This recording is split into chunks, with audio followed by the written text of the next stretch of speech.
माहिती तुमच्यासाठी. सरकारी योजना, भरती, शिक्षण, बँकिंग आणि महत्त्वाच्या अपडेट्ससाठी आजच सबस्क्राईब करा.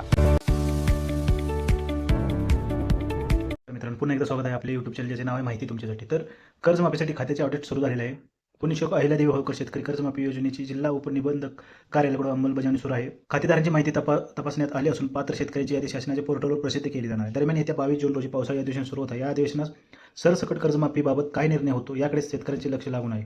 राज्य सरकारने पुण्यश्लोक अहिल्यादेवी होळकर शेतकरी कर्जमाफी योजना आणली. दिनांक 1 एप्रिल 2019 ते मार्च 2025 या कालावधी घेतलेले 31 मार्च 2026 पर्यंत परतफेड न झालेले 2 लाखापर्यंत कर्ज माफ केले जाणार आहे.